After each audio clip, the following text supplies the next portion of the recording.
गोस्वामी तुलसीदास जी अपने द्वारा रचित राम कथा का नाम श्री रामचरित मानस क्यों रखा, ऐसा तर्क प्रस्तुत करते हैं और कहते हैं कि चूंकि भगवान शिव ने इसको अपने मन में विचार करके शोध करके रखा था और समय पा करके पार्वती जी से उसको कहा, इसलिए उसका नाम रामचरितमानस है। रचि महेश निज मानस राखा, पाई सुसमय शिवासन भाखा।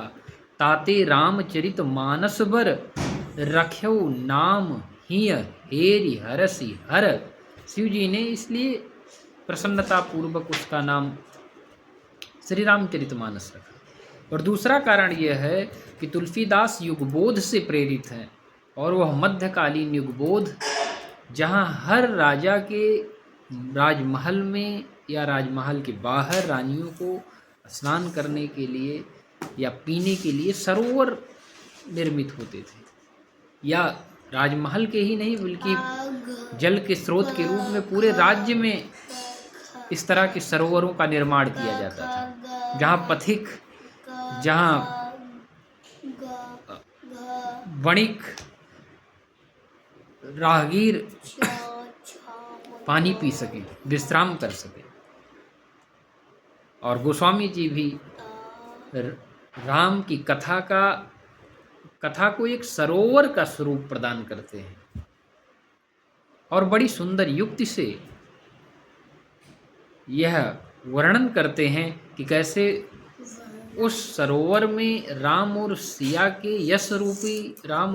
का यश रूपी जल भरा हुआ है और उसके 4 घाट हैं, जैसे सरोवरों में घाट होते हैं, और उस जल तक जाने के लिए सीढ़ियां हैं, 7 कांड उसकी 7 सीढ़ियां हैं।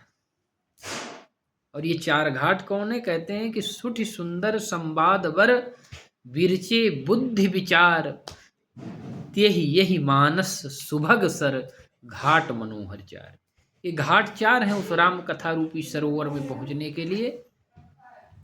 किसी भी सरोवर में जाने के लिए पहले घाट होने चाहिए, और वो घाट है 4। श्रोता वक्ता परंपरा से विकसित हुई यह राम कथा जो जन जन तक पहुंच रही है, जन जन तक सुलभ हो रही है, उसके 4 घाट हैं।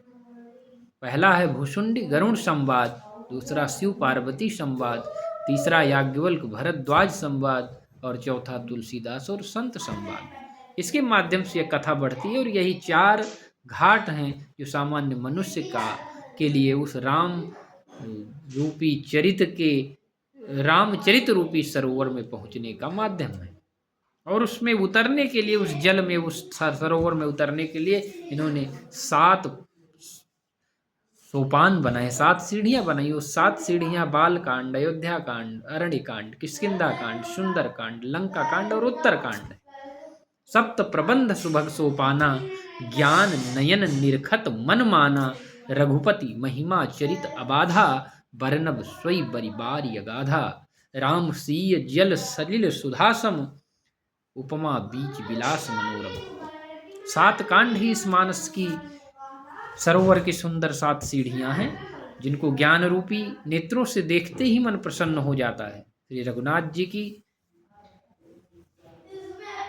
निर्गुण और निर्बाध महिमा का जो वर्णन किया जाएगा वही सुंदर जल की अथाह गहराई है। श्री रामचंद्र जी और सीता जी का यश अमृत के समान जल है, जिसमें जो उपमाएं दी गई हैं वही उसकी मनोहर तरंगे।